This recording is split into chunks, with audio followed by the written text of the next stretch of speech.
In our previous Tesla Model 3 total cost of ownership video, many of you commented that a $35,000 Model 3 isn't available yet, and that's still true. And others have asked us to compare the $49,000 Model 3 to other cars, like the Chevy Bolt. But before you rush to judgment on the Bolt based on looks alone, or the fact that it's a GM product, it is a car that some are considering purchasing over the Model 3, primarily because it also has a 200 plus mile range and is available today in many locales. So we will look at several aspects of these two cars and then talk about which car might be right for you. So here's what we will cover: price and availability, income tax credits, lease versus buy, insurance costs, repairability, charging, range and speed, cargo capacity, warranty, and finally tech and safety features. You can probably walk into a Chevy dealership in many places today and buy a well-equipped Bolt for about $43,000 before sales tax or any incentives or negotiation. We chose the Bolt Premier with the infotainment package, driver confidence 2 package, and DC fast charging option.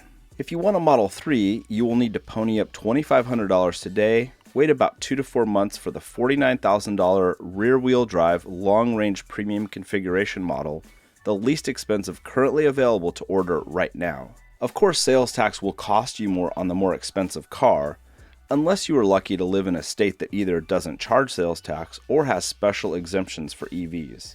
Be sure to check what your state has to offer. Let's talk income tax credits. So the federal EV tax credit in the US is up to $7,500, but phases out based on how many eligible cars a manufacturer makes and also when the car is actually delivered. According to Tesla, if you take delivery of a Model 3 by December 31st of 2018, you are still eligible for the full $7,500. For cars delivered from January to June of 2019, the credit would be up to $3,750, and from July to December of 2019, that number drops to $1,875. GM still hasn't reached their 200,000 car limit, but they're getting close. And to put this into context, a single taxpayer would need around $50,000 or so of taxable income in order to get the full $7,500 credit.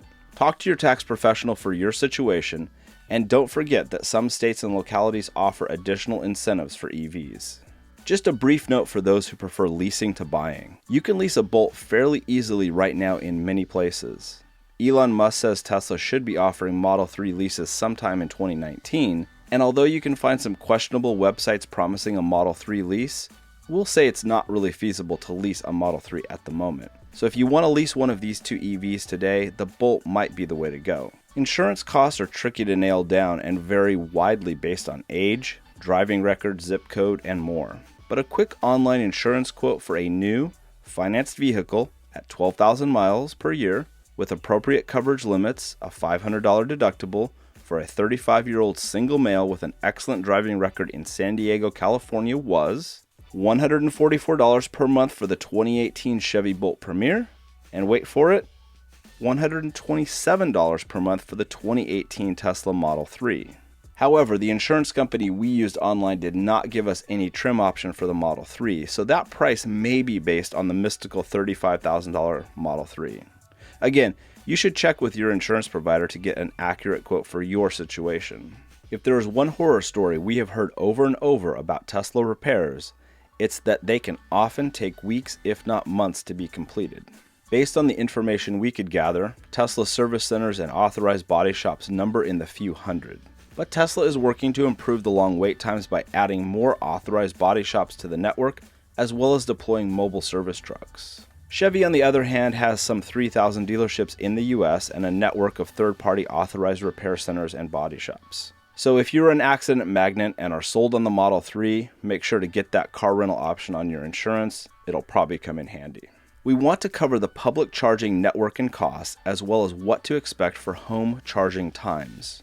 Although the Bolt can use many charging networks, we will focus on the Chargepoint network, while we will use Tesla's own supercharger network for the Model 3. With the Chargepoint Express 200 charger, you can expect to charge a Bolt 90 miles worth of range in 30 minutes under ideal conditions. With a Tesla supercharger, you can almost double that range in the same 30 minutes, again under ideal conditions. And what do ideal conditions mean? Some common factors are battery temp, not sharing the charger with another car, and in the case of the Bolt, the battery charge level. If you take a look at the Chargepoint network, although they offer over 50,000 charging spots in the US, less than 1,000 of them are the faster express variety. More on that in a minute. The Tesla network, on the other hand, offers over 10,000 supercharger spots in the US and a number of slower destination charging spots found at places like hotels, often free for customers. And although EVs in general are not as well suited for road trips as their gas-powered brethren, the charging speed and network availability on your route could make the difference between a calculated inconvenience and a downright miserable experience. Check the maps of these two networks carefully if road tripping or long commutes are important to you. So how much does it cost to charge at a public station? Well, it's all over the map. To charge a Model 3 at a Tesla supercharger to about 170 miles of range in 30 minutes would cost somewhere around $8 to $10 depending on the state. So about 5 cents per mile on average. Chargepoint pricing is less predictable, with prices varying more widely. There are at least 4 express charging levels, the Express 200 being a good match for the Bolt. Throw in that many Chargepoint spots are free and things get a little more complex. But a not so random look at Express 200 spots that provide 50 kilowatts per vehicle across 3 states shows the following. In Austin, Texas, it would cost $1 for 30 minutes to get about 90 miles of range. In Monterey, California, it would cost $3, and in Brooklyn, New York, it would cost $6. So anywhere from about a penny to 7 cents per mile. But it will only get you about half the range as the Model 3 in that 30 minutes, again under ideal conditions. For comparison, an internal combustion engine car that gets around 30 miles per gallon at $3 per gallon of gas would cost about 10 cents per mile, but only takes 5 minutes to fill up and you can get 300 miles or more of range, which is more practical for road trips or long commutes. And of course we know many gas-powered cars come in at much lower sticker prices, but this video is all about the EV. And let's not forget about home charging. With a level 2 charger on a 240 volt 32 amp outlet, the Bolt will charge about 25 miles per hour of charge and the Model 3 about 30 miles. Though if you can provide a higher amperage outlet, that number climbs quite a bit for the Tesla. Check Tesla's website for more info. We won't cover home charging costs as prices vary quite a bit between locales, but contact your utility if you plan on charging at home because some offer special EV charging rate plans. With the front-wheel drive Bolt, a 60 kilowatt-hour lithium-ion battery, 200 horsepower, 266 pound-feet of torque, and a combined EPA MPGe of 119 miles, Chevy says you will get 238 miles of range on a full charge, a top speed of 91 miles per hour, doing 0 to 60 in 6.5 seconds. With the rear-wheel drive Model 3, sporting a larger 75 kilowatt-hour lithium-ion battery, 271 horsepower, 307 pound-feet of torque, and a combined EPA MPG of 126 miles, Tesla claims 310 miles of range on a full charge, a top speed of 140 miles per hour, doing 0 to 60 in 5.1 seconds. The Bolt has a drag coefficient of 0.31, while the Model 3 is 0.23, if that sort of thing tickles your fancy. Of course, real-world numbers are always different. And remember that whole EPA MPGe is fine for comparison, but it is otherwise kind of misleading. But that's a video for another day. Okay, the age-old question when it comes to cargo capacity. How many coconut cream pies can one fit in one's car? Well, the Bolt touts 17 cubic feet between the back trunk area and a false cargo door below. The Model 3 claims 15 cubic feet, and that's split between the back trunk area and the much smaller front trunk. So the answer is in about 150 coconut cream pies in the Model 3 and about 170 in the Bolt, assuming your standard square-shaped 0.1 cubic foot pie. And both cars allow for the back seats to lay down, allowing for larger items to fit, like that square coconut cream pie making machine on eBay that was local pickup only.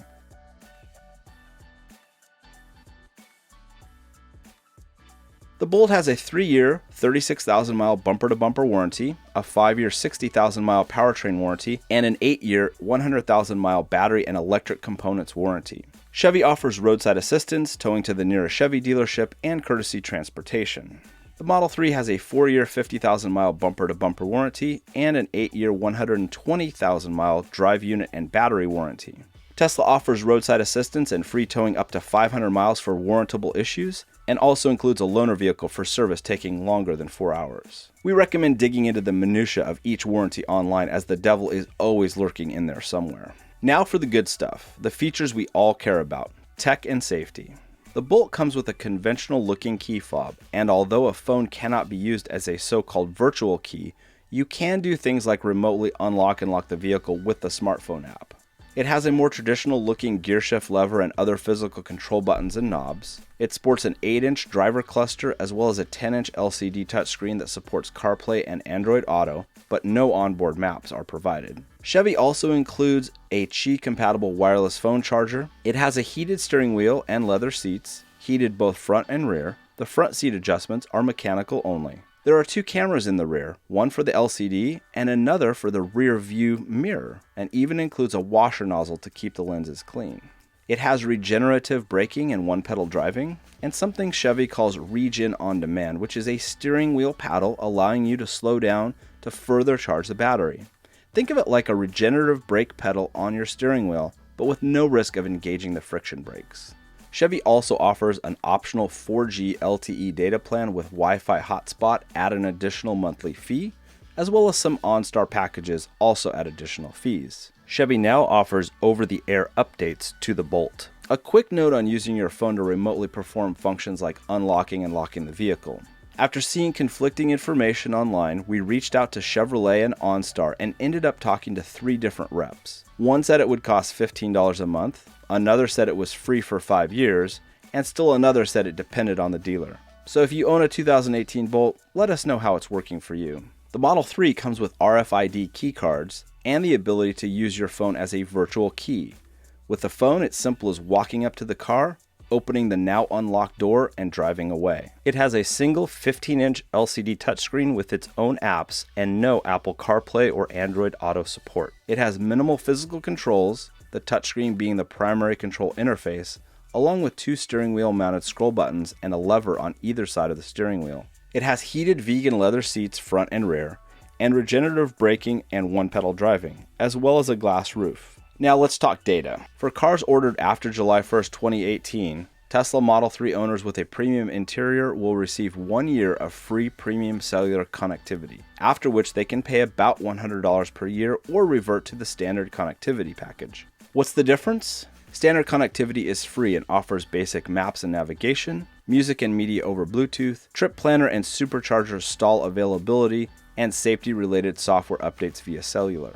Premium connectivity adds satellite view maps with live traffic, in-car streaming music and media, and all OTA software updates. And if you were planning on using your phone's hotspot to get premium connectivity without paying that $100 per year, hold your horses. According to Tesla, premium connectivity features like satellite view maps and in-car streaming are not available over a Wi-Fi connection. However, all OTA upgrades can be downloaded over Wi-Fi. Tesla says the premium connectivity plan will be available soon for purchase through the in-car touchscreen. So the Bolt calls out several safety features: blind spot monitoring with lane change alert, low speed forward automatic braking, lane keep assist with lane departure warning, forward collision alert, following distance indicator, front pedestrian braking, rear cross traffic alert, rear park assist, and surround vision, a virtual bird's eye view of the car at lower speeds in forward and reverse. Notably absent is any sort of autopilot or self-driving capability, and since the supporting hardware is just not present, don't expect this to come in the form of a software upgrade. The Model 3 comes with standard autopilot, which includes automatic emergency braking, front collision warning, and side collision warning. But if you want things like auto steer, auto park, auto lane change, summon, and traffic-aware cruise control, you will need to pony up $5,000 for the enhanced autopilot option, raising our comparison vehicle from $49,000 to $54,000. Before we wrap up our conclusion, we just wanted to mention that we would love to have you as a supporting patron. And if you were thinking about buying a Tesla, please consider using our Tesla referral link. So, who is each one for? The Bolt could be a great EV choice for those who want to buy or lease one today, prefer a hatchback to a sedan, consider Apple CarPlay or Android Auto a must-have, value a more robust repair experience, are okay with a top speed of 91 miles per hour, and are not likely to do longer commutes or road tripping. And the Model 3? This car might be appropriate for those who are willing to wait a few months to get their hands on one, don't need to lease, favor a sedan to a hatchback, really dig that 0 to 60 time of 5.1 seconds, care about autopilot and want upgrade options in the future, find longer commutes or road tripping core to their life, or are really just into the Tesla factor. So, are you considering either of these vehicles? Is there another vehicle comparison you would like to see? Let us know in the comments below. And if you would like to see more videos like this, we would be honored to have your subscription. We're 2-Bit Da Vinci. Thank you for watching.